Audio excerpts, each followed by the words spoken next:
Opa, boa tarde, pessoal. Boa noite, né? Dependendo do horário que estão assistindo aí, beleza? Pessoal, no módulo anterior, né? Nós vimos aí o módulo 2, né? Os fundamentos, né? Cibersegurança. Agora a gente vai falar sobre o módulo 3, tá? Inclusive o módulo 2, né? A gente pegou bastante coisas interessantes, mas nesse módulo 3 a gente vai falar sobre segurança de redes e comunicações, né? Então, algumas partes ali que foi falada de forma rápida, a gente vai conseguir estar tratando no módulo 3, né? E esse conhecimento ficar mais consolidado no que se diz respeito à segurança de redes e comunicações, ok? Então, pegue o seu café aí, pegue sua água e vamos navegar no módulo 3.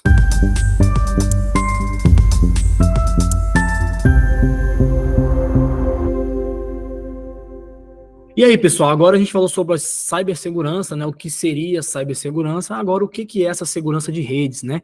Então, de rede, né? Nós temos aí espalhado no mundo todo, né?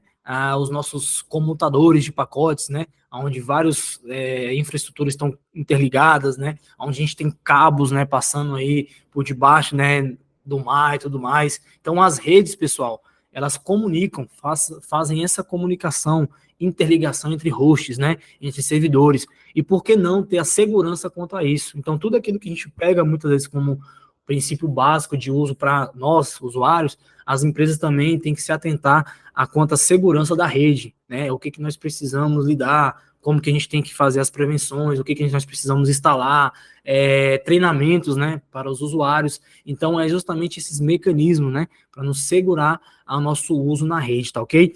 Então, antes de a gente aprofundar, entrar mesmo aí no módulo 3, eu sempre trago, pessoal, esses dois exemplos, tá? Quando a gente aprende redes de computadores, só em redes de computadores a gente levaria mais um módulo, se fosse preciso, ou mais um curso aí, tratando de redes, tá? A gente precisa entender esses dois detalhes aqui. Nós temos dentro dos fundamentos de redes, os dois tipos aí de modelos, tá? Nós temos o modelo TCP/IP, né? Onde nós temos aí as 5 camadas aí, tá? E nós temos o modelo OSI, onde nós temos 7 camadas, tá? Pessoal, o modelo TCP/IP é muito utilizado na prática, né? Onde a gente tem a camada física, né? Onde os dados são propagados, né? Modelo físico ali, os cabos submarinos, né? Os cabos coaxial, né? Chegando na sua casa, transmitindo ali os vídeos on demand hoje. Então, nós temos meios, né? Fibra ótica, para poder trazer a nossa internet hoje, né? Que nós utilizamos. Nós temos as camadas físicas que nos ajudam, né? A trazer essas informações bit a bit, né? Para com que essas informações sejam elevadas nas demais camadas. E nós temos a camada de enlace, né? Nós temos a camada de rede, né? Onde vai fazer toda a parte ali dos roteadores, transporte, como é que essas informações vão ser levadas de um host para o outro, e a camada da aplicação, que é uma camada muito utilizada hoje por nós, né? Por usuários comuns, né?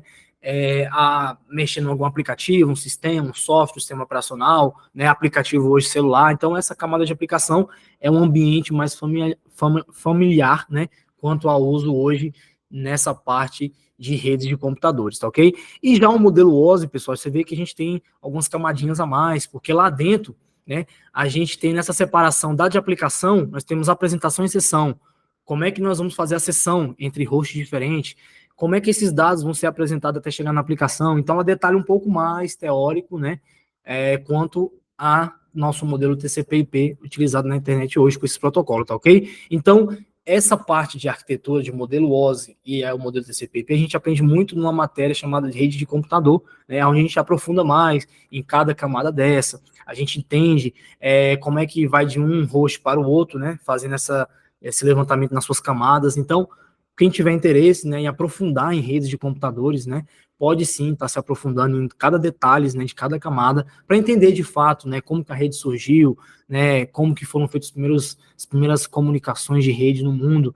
É legal também, até pelo conhecimento histórico também, tá ok? Então, a gente precisa entender esses fundamentos de segurança de redes, né, e vou estar trazendo alguns exemplos para vocês agora aqui, tá ok? Então, qual é a diferença, como eu falei para vocês, igual tá aí? O modelo OSI, né, o modelo da direita aí, ele tem mais camadas e é mais abstrato.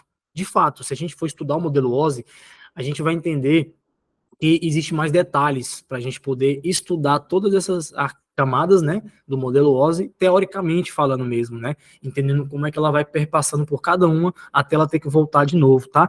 E quanto o TCP/IP, ele é mais prático, né, e tem menos camadas. Então, na prática mesmo, se a gente for pegar algo prático, a gente consegue pegar a camada, o modelo TCP/IP e apresentá-lo de forma mais didática, para poder entender ali como que funciona hoje essa comunicação de um ponto, né, de um host, de um computador, de um dispositivo para outro, nessa comunicação, interconexão entre dispositivos na internet, tá ok?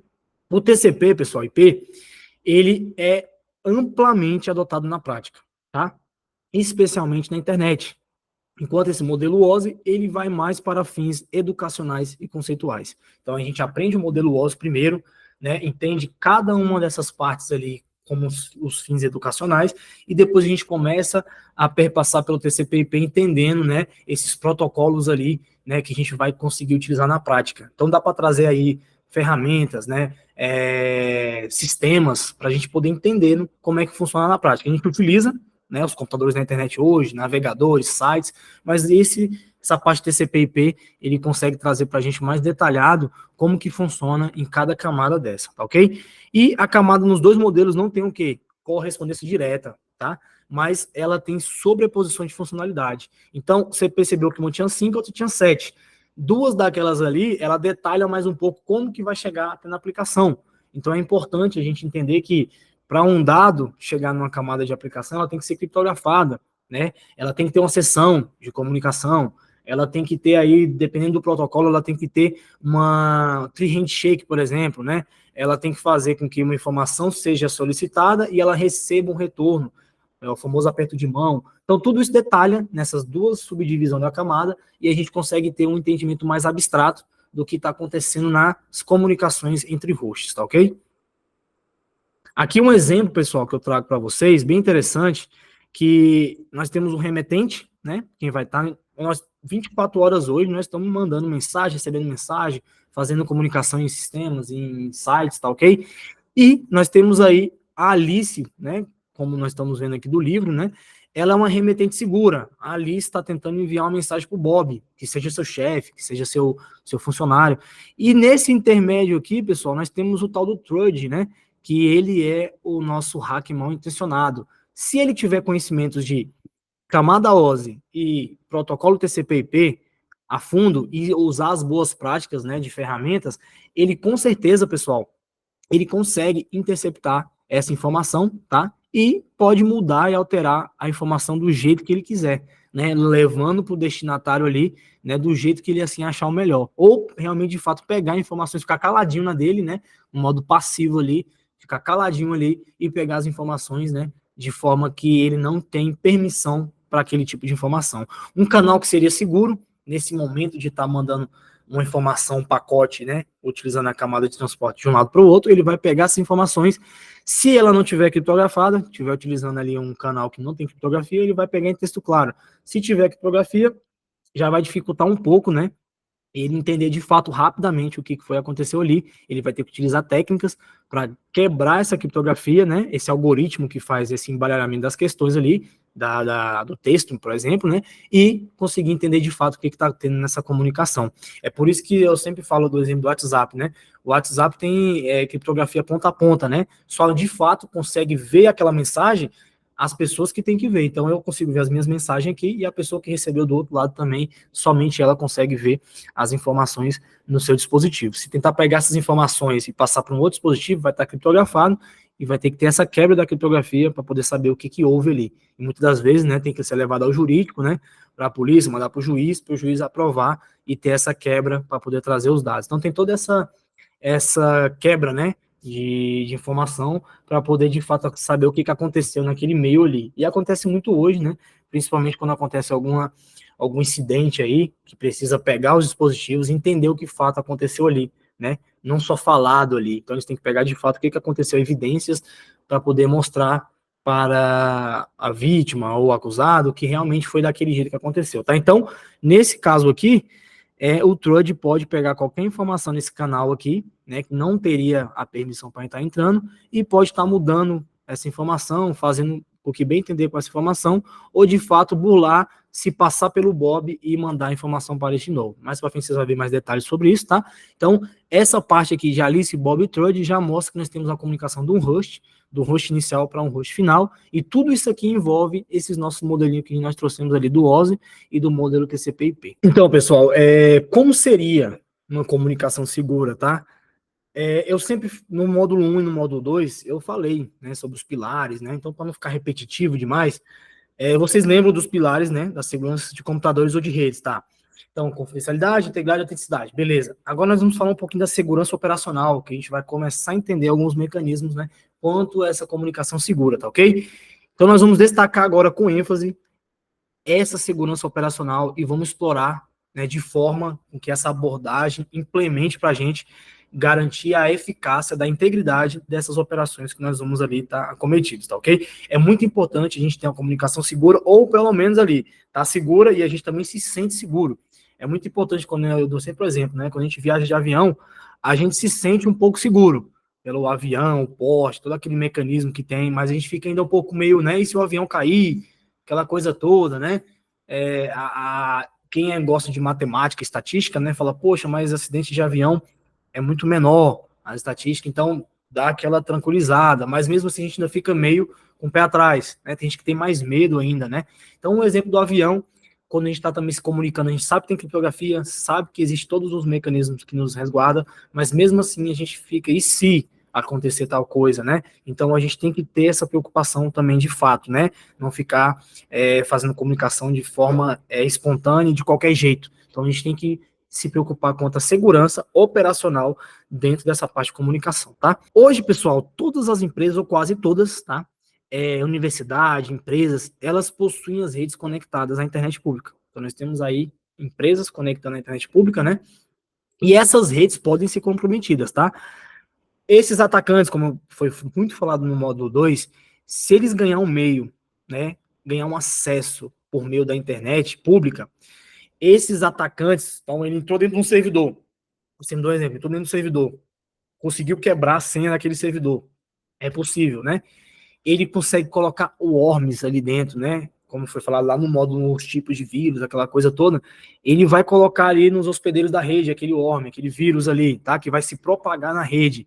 Então, qual que é o intuito desse worm? Depende do intuito do nosso invasor. Se de repente ele está querendo segredos corporativos, está querendo ali dentro daqueles servidores pegar informações necessárias para poder montar um negócio, né? E ficar na frente do seu concorrente, tudo vai partir do pressuposto, né, do qual que é a finalidade do nosso invasor. Então, ele quer mapear as configurações internas da rede, então ele vai mandar lá um exploit lá, por exemplo, né, algum tipo de ferramenta que vai mapear todos os IPs da rede, qual que são ali os servidores principais, que aquele servidor ali resguarda ali dentro. Então, ele pode também tentar fazer o seguinte, verificar a fragilidade, né, da empresa sofrer um ataque DOS ou DDoS, né, que seria a abreviação de ataque distribuído, né, utilizando várias máquinas, usando esse poder computacional. Então, algum meio, alguma forma, ele vai tentar acessar, né, os servidores ali locais, né, que estão conectados nessa internet pública para fazer algo, né, de pior. Acessar, pegar acesso não privilegiado, né, ou privilegiado, ele vai entrar ali num usuário primeiro que não tem acesso nenhum, mas daquele usuário ele já pode avançar para um outro usuário, então ele vai estudar, ele vai mapear ali dentro, ele vai perder um tempo ali muitas das vezes, então dependendo do tipo de atacante, né, se for um atacante que foi pago para aquilo, né, para ele poder fazer isso de forma calma, de forma tranquila, mapeando tudo, ele vai fazer, e muitas das vezes vai ficar passando meses, né, e a empresa nem percebeu que tem alguém mapeando a rede ali. Então a gente tem que ter muito cuidado e se preocupar quanto à segurança operacional da nossa infraestrutura, tá ok? E esses mecanismos operacionais, a gente falou também no módulo 2 sobre os firewalls, né? Esse muro de proteção do que sai, do que entra. Sistema de detecção de invasão. Se tiver algum tipo de invasão agora acontecendo, ele vai detectar, né? E vai alertar esse tipo de invasão ao nosso sistema. E ele vai tentar também, pode trazer ali os falsos positivos, né, de fato, né, quando está tendo muita requisição ali, ou acontece algo inesperado, pode ser que seja um alerta falso, mas o sistema está detectando. Independente se ele está detectando falso positivo, falso negativo, ele vai estar alertando de alguma forma e essa segurança operacional está funcionando. O importante é com que essa segurança operacional da operação ali dos seus servidores, das suas máquinas, dos seus serviços, ele funcione. Você vê isso na prática funcionando, então isso é muito importante para com que a gente já se resguarde quanto aos pilares da segurança da informação, tá ok? Então, esse firewall localizado dentro de uma rede organizacional, né, e a rede pública, então a rede pública está mandando informações ali para essa corporação, por exemplo, ele tem um firewall, né, ali, um firewall pago, né, parrudo, como diz forte, né, eu estou pagando para ter segurança, então ele vai controlar, né, esses acessos dos pacotes, o que pode ser acessado ali dentro, o que não pode ser acessado, né, de uma rede para outra. Então, esse sistema de detecção de invasão, ele vai realizar uma inspeção profunda ali dentro, né, pelos pacotes, procurando alguma coisa ali que esteja fora do comum. Então, esse estudo que nós temos de rede de computadores, na nossa arquitetura, no nosso modelo TCP/IP, no nosso modelo OSI, quando a gente entende, os sistemas já são projetados para trabalhar em cima dessas camadas. Então, eles vão alertar os administradores, né, caso aconteça alguma atividade suspeita. Por exemplo, né, no ataque DDoS ali, várias requisições constantemente no mesmo horário ali, do mesmo host, do mesmo IP, constante, né, ou de vários outros locais, né, utilizando o nosso ataque distribuído, é estranho, né? Um site ou um serviço é para ser acessado de fato, mas poxa, está sendo acessado do mesmo IP ali, né? Com a mesma quantidade de segundos ali, é muito estranho. Então ele já acha suspeito isso aí e já alerta o administrador para ele poder verificar o que está acontecendo e bloquear aquele IP que está fazendo aquilo. Tá ok? Então tem que ser com muito cuidado, né? Porque de fato o seu serviço está sendo consumido, mas também você não pode deixar com que as pessoas tentem fazer qualquer coisa, né? Mandar qualquer solicitação ali, máquinas mandando ataques, né? Então a gente tem que se resguardar quanto a esse tipo de segurança operacional. A gente tem que ter esses mecanismos que vão nos resguardar quanto à nossa infraestrutura ali na empresa, ou a universidade, ou a nossa empresa particular também.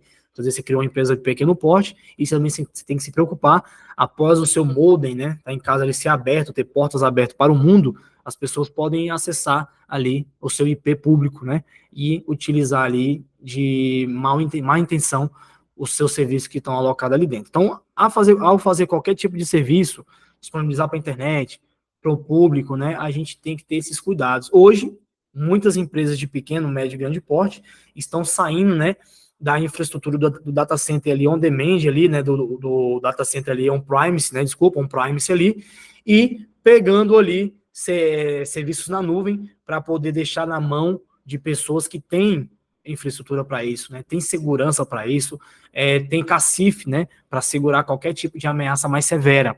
Então, esse tipo de on-premise hoje nas empresas está cada vez mais sendo migrado para a nuvem ou deixando o modo híbrido.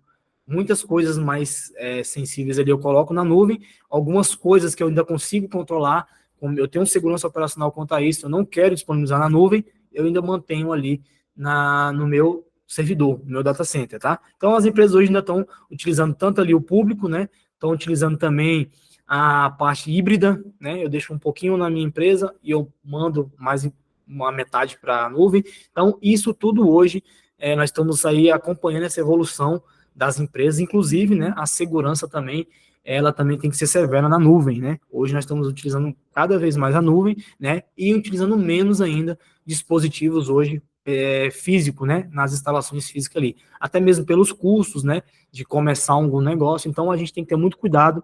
O que nós precisamos? Será que eu tenho segurança operacional suficiente para manter um negócio? Se não, a gente pode deixar nas mãos de quem tem essa segurança operacional com mais severidade, ok? Aqui é um exemplo, pessoal, essa imagem aqui, ela traz um exemplo muito legal, aquele exemplo do nosso hacker do mal, né, o Trust, né? Se ele tiver conhecimentos de camada OSI, né, arquitetura OSI, modelo TCP/IP, tem todo o conhecimento, tem ferramenta, sabe o que está fazendo, ele vai utilizar uma ferramenta dessa aqui, por exemplo, o Wireshark, aonde ele vai interceptar ali a comunicação. Então, por exemplo, eu estou aqui numa faculdade, por exemplo, ligo meu notebook ali, toda a rede tem a sua comunicação, né? As pessoas estão se conectando no Wi-Fi, tem as máquinas que estão cabeadas, eu consigo estar sabendo o que está acontecendo na rede ali, os IPs, o destino, né? Se está passando por um canal criptografado, se está passando por um canal que não tem criptografia, eu consigo, com pouco conhecimento ou conhecimento avançado, fazer aí um sniffer, né? Então eu vou estar sniffando a rede através de um programinha desse que é facilmente instalado no computador, e a pessoa pode trazer informações aí muito precisas, né, do que está acontecendo ali na comunicação da rede. Então hoje a rede, nós estamos aí no aeroporto, por exemplo, numa faculdade, numa empresa, a gente consegue ver que as máquinas, os hosts, né, estão se comunicando aí o tempo todo, né, entre uma máquina e outra. Então, a gente tem que ter muito cuidado, porque sempre vai ter alguém, né, monitorando conversas, monitorando sistemas, a ponto de tentar achar alguma falha, e vai achar se ele for persistente, tá ok? O objetivo dele é aquele de achar uma falha e trazer algum prejuízo ali, que seja financeiro, que seja contra a informação, ou tá burlando alguma informação. Então é muito importante a gente ter esses fundamentos de segurança, principalmente em redes de computador.